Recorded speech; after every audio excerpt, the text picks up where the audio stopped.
Hello everyone, कैसे हैं आप सभी। चलो आज हम देखते हैं last question in the chapter of retirement और इस क्वेश्चन के साथ इस चैप्टर को हम कंक्लूड करते हैं। तो शुरू करें आज की class.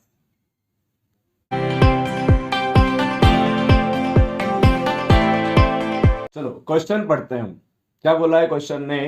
Pankaj, Naresh and Suresh are partners sharing profit in the ratio 3:1. On 1st April 19, Naresh retired on that date. Balance sheet of the firm was as follows. Balance sheet दे रखी है आपको एंड नीचे दे रखा है हमें additional information. The first point is given there, premises have appreciated by 20%। अभी कितना है प्रीमाइसेस हमारे पास? 80,000 रुपीज का, 80,000 रुपए का है ये 80,000 रुपए का प्रीमाइसेस हमें 20% से अप्रिशिएट करना है, बढ़ाना है, मतलब प्रॉफिट हो रहा है मुझे, प्रॉफिट लिखेंगे रेवोल्यूशन में हम। देन उसके बाद दे रखा है स्टॉक डेप्रिशिएट बाय 10%, स्टॉक को 10% से कम करना है। And provision for doubtful debts were to be made 5% on debtors. देखो हमारे पास कितने डेटर्स है? 6,000 रुपए के, और 6,000 पर 5% से हमें बनाना है प्रोविजन, जो कि आएगा 300 रुपए। जबकि हमारे पास कितना बन रखा है प्रोविजन बना रखा है उसने 400 रुपए, मतलब 100 रुपए ज्यादा, 400 बना रखा है, 300 रिक्वायर्ड है, 100 रुपए का प्रॉफिट हो रहा है मुझे। ये कहां पर शो होगा? रेवोल्यूशन में, credit side. Further provision for legal damage is to be made for 1200। Further बोला है, फिर से बोले पहले क्वेश्चन को, further provision for legal damages. क्यों फर्दर बोला है? Because we already have 6,000 provision for legal damages. 6,000 का तो है हमारे पास, 1,200 का और बनाना है। इसका मतलब लाइबिलिटी और क्रिएट करना है, लॉस हो रहा है मुझे। And furniture to be brought up to 45,000। Up to बोला है, बाय नहीं बोला है। कितना है? 41 का है और 45 करना है, मतलब there is a profit. Goodwill as good as given as of the firm is 42,000 दे रखा है हमें गुडविल तो। And 26,000 from Naresh capital account to be transfer to is loan account. 26 तो हमें लोन अकाउंट में ट्रांसफर करना है, तो क्वेश्चन हमें बोला है and balance be paid through bank. और बैलेंस हमें किस पे करना है? बैंक के थ्रू पे करना है। If required necessary loan may be obtained from the bank. और ये पेमेंट करने के लिए अगर हमको लोन लेने की जरूरत पड़ेगी तो नेसेसरी लोन भी हम उससे लेंगे, बैंक से डेफिनेटली लेना पड़ेगा बेटा। 26,000 अगर लोन में ट्रांसफर कर रहे हैं और बचा हुआ अमाउंट तो जरूरी नहीं है कि कहीं बचा, हमारे पास तो बैंक तो बहुत कम है, 7,600 का ही बचा है। देखते हैं क्या होता है क्वेश्चन में। हमें इस बार बोला है कि आपको लोन में ट्रांसफर नहीं करना है, आपको कंपलसरी पेमेंट करना है बचा हुआ अमाउंट 26,000 के बाद जो बच रहा है। अगर कम पड़ता है पैसा आपको तो कहां से लेना है उसको? आपको लोन के फॉर्म में लेना है बैंक से। जितना आपके पास उतना पेमेंट कर दो, बचा हुआ आपको लोन लेना है, ऐसा बोला है हमें क्वेश्चन में। कोई बात नहीं। New profit sharing ratio Pankaj and Suresh is decide to be 5:1। 5:1 दे रखा है यहाँ पर, 5:1 new profit sharing ratio. Okay, and give necessary ledger accounts and balance sheet of the firm after Naresh retirement. Naresh के जाने के बाद किस तरीके से अकाउंट बनते हैं वो देखते हैं। तो एज गुड एज और first account will be revolution account. हम रेवोल्यूशन अकाउंट बनाएंगे बेटा, ये फॉर्मेट है हमारा। And first point of given is there, premises have to be appreciate by 20%। Premise को बढ़ाना है, तो ये मेरे लिए प्रॉफिट है। और 80,000 का 20% में बढ़ाना है तो कितना आएगा? 16,000 रुपए, 16,000 प्रॉफिट हो रहा है मुझे। Then second point is given there, stock depreciate by 10%। Stock कितने का है मेरे पास? स्टॉक है 9,000 रुपए का, 9,000 rupees stock is given there. 9,000 को 10% से कम करना है, लॉस हो रहा है मुझे। 9,000 का 10% कितना आएगा? 900 रुपए आएंगे, ये लॉस हो रहा है मुझे। After that there is a provision for doubtful debts is to be made at the rate 5% on debtor. Profit है, मैंने भी समझाया था अभी आपको। बनाना कितना है? 6,000 का 5%, मतलब 300। ऑलरेडी कितना बना हुआ है देखो क्वेश्चन में, ऑलरेडी बना हुआ है 400 रुपए का, 300 का बनाना है, 400 का बना हुआ है, 100 रुपए का प्रॉफिट हुआ है। 100 रुपए का प्रॉफिट हम किधर लिखेंगे, यहां लिखेंगे। Then next point, further provision for legal damage we have to create, बनाना है प्रोविजन फॉर लीगल डैमेजेस 1200 रुपए का, फर्दर मतलब फिर से एक बार और नया बनाना है। तो ये मेरे लिए लॉस है 1200 रुपए, इसलिए 1200 रुपए का लॉस कहां लिखूंगा, मैं यहां लिखूंगा।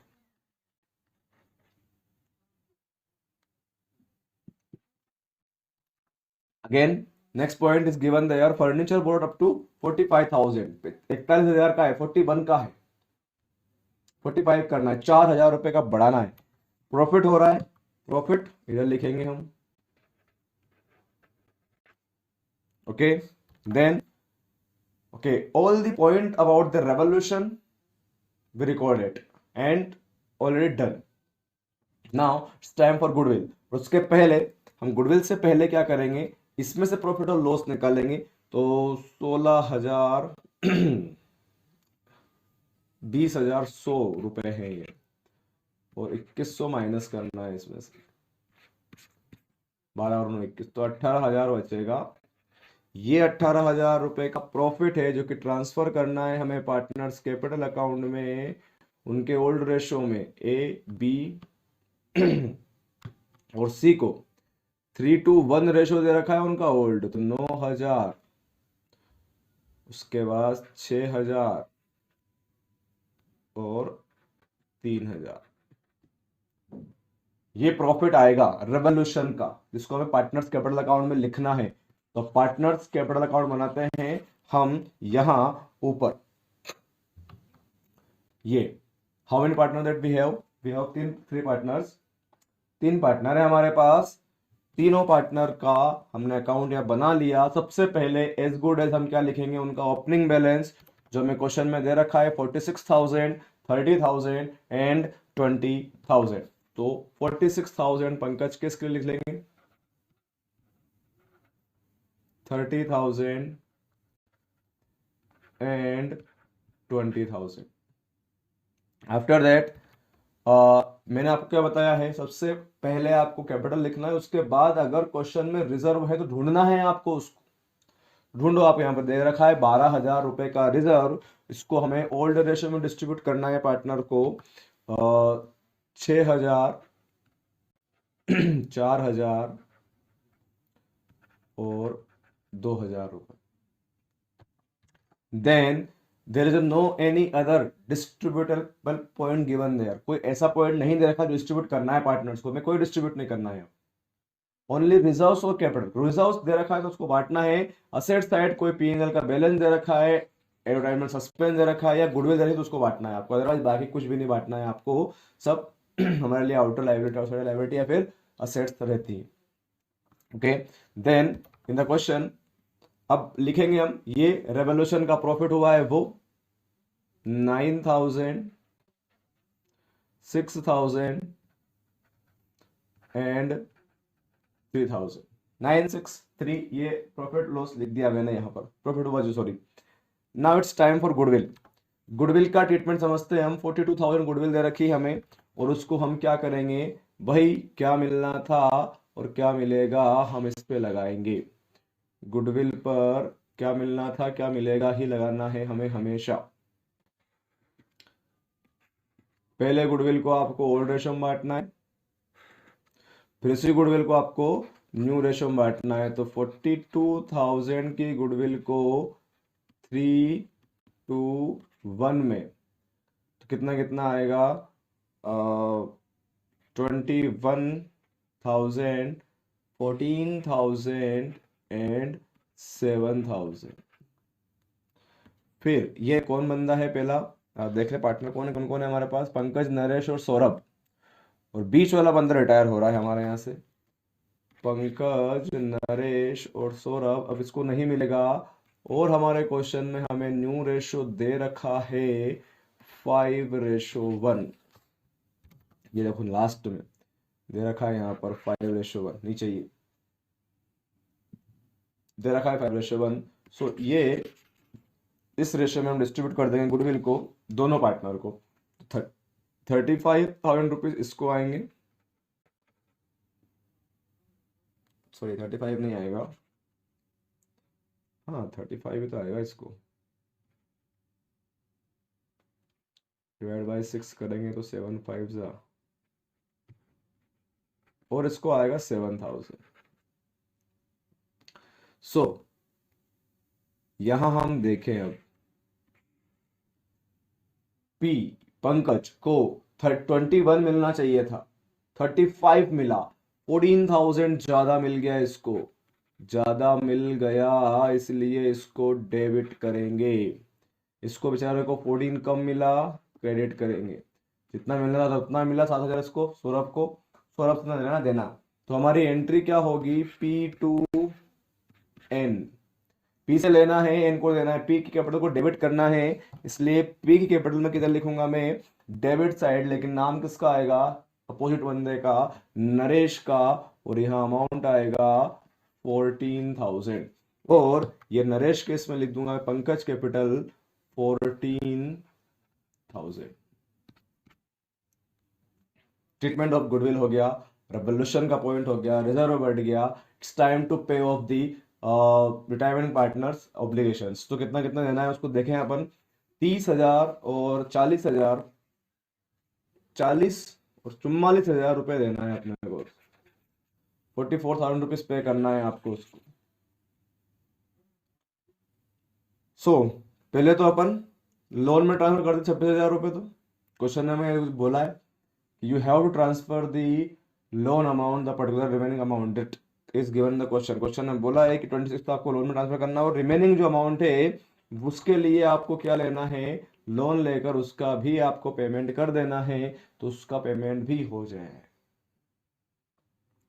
54,000 रुपीज था, तो 54,000 रुपीज का जो पेमेंट है बेटा, 44 नहीं है 54 है, ये 54 में से 26,000 तो लोन का, और बचा हुआ 28,000 रुपए हमने क्या कर दिया, बैंक से पेमेंट कर दिया। अब हम ये देखते हैं कि हमारे पास बैंक था कितना, देखो हमें पेमेंट कितना किया हमने, 28,000 रुपए, जबकि हमारे पास बैंक कितना था, बस 7,600 का ही था। इसका मतलब 20,400 रुपए जो हैं वो हमने लोन लिया है बैंक से। लोन कितना लिया है, 20,400, वो लोन का ध्यान रखना पड़ेगा आपको। ये लोन जो है बैंक से लिया हमने 20,400 का, वो क्यों लिया, उसको पे ऑफ करने के लिए, तो वो लोन अमाउंट हमें लाइबिलिटी में लिखना है, बैलेंस शीट में, वो ध्यान रखना है। एंड हम क्या कर देंगे, अब इनका क्लोजिंग बैलेंस निकालेंगे, इसका इतना आएगा और इसका इतना बैलेंस आएगा बेटा। ये बैलेंस आपको प्लस माइनस करके लिखना है कि सही भी लिखा है कि नहीं लिखा है मैंने यहाँ पर क्वेश्चन में। Now it's time for the balance sheet, जो यहाँ पर आपकी रहेगी बेटा। बैलेंस शीट में फॉर्मेट में सबसे पहले हम असेट्स में देखें क्या है, बैंक तो बचा नहीं बेटा अब हमारे पास, क्योंकि हमने लोन ले लिया, इतना पेमेंट करने के बाद हमने लोन ले रखा है। डेटर से 6,000 रुपए के, और उसमें प्रोविजन बनाना है अपने को कितने का, 300 रुपए का बनाना है इस बार, लेस प्रोविजन 300 रुपए का, जो नेट अमाउंट आएगा 5700, वो आपको यहां लिखना। देन स्टॉक को हमने 900 रुपए से कम किया है, देखो यहां पर ये 900 रुपए का डिफरेंस आ रहा है हमारा, 900 रुपए से हमने स्टॉक को कम किया है, तो यहाँ स्टॉक 9,000 की बजाय 8,100 रुपए आएगा। 9,000 रुपए था, 900 रुपए कम कर देंगे तो लॉस होगा। देन आफ्टर फर्नीचर को हमने इंक्रीज किया है 4,000 रुपए से, तो फर्नीचर कितना आएगा आपका 45,000। The last one premises also भी increases by 16,000, तो कितना हो जाएगा premises 96,000। 20% से बढ़ाया था ना अपन ने उसको, प्रॉफिट हुआ था मुझे। ये हो गया असेट साइड। असेट साइड अब कुछ नहीं है, देखो यहाँ पर सब कुछ हो गया। अब इधर देखें हम, तो जनरल जो तो हमने बांट दिया क्वेश्चन में, पार्टनर को डिस्ट्रीब्यूट कर दिया उनका रेशो में। क्या बचा है, क्रेडिटर्स। क्रेडिटर के बारे में कोई पॉइंट नहीं दे रखा है अपने को क्वेश्चन में, तो हम डायरेक्ट लिख लेंगे बेटा इसको, क्रेडिटर 15,000 रुपए के, there is no any point given about this creditor। then bills payable के लिए भी कोई पॉइंट नहीं है हमारे पास, डायरेक्ट लिख लेंगे बेटा हम यहाँ 12,000 रुपए। then after आउटस्टैंडिंग सैलरी के लिए भी कोई पॉइंट नहीं दे रखा है आपको, यहाँ पर 2200 रुपये डायरेक्ट आ जाएगा, कोई पॉइंट नहीं दे रखा है इसके लिए। हाँ, प्रोविजन फॉर लीगल डैमेज के लिए पॉइंट दे रखा है कि आपको उसको 1200 रुपये से बढ़ाना है, तो 6000 का है, 1200 और बढ़ा देंगे, 7200 रुपये हो जाए। देन बैंक का लोन, ये ध्यान रखना, बैंक लोन 28,000 का पे कर रहे हैं, 7,600 रुपये हमारे पास ऑलरेडी हैं, तो 20,400 रुपये का लोन ले रखा है अपन, पेमेंट फॉर द क्रेडिटर्स। और उसका लोन कितना लिखा है अपन ने, 26,000 रुपये लिखा ही है बेटा उसका लोन तो। And then remaining capital, capital कौन सी, ये वाली 47,000 एंड 25,000, यह लिखना है अपने को। 47,000 इसकी लिख देंगे और 25,000 इसकी लिख देंगे। उसके बाद यहां ये सम करके बाहर लिख देंगे बेटा। So this is the question, or every question in your book will be happen in same time, same things. ऐसे ही होंगे बेटा वो, जिस अपन ने अभी यहाँ पर किया है। आपको यही काम करके बताना है मुझे, बैलेंस शीट को टैली करना है और मुझे बताना है कि क्या बैलेंस शीट का आंसर आ रहा है या फिर नहीं आ रहा है। बैलेंस शीट को टैली करना है आपको, टैली हो रही है कि नहीं मुझे बताना कमेंट करके, आपका कमेंट वर्क।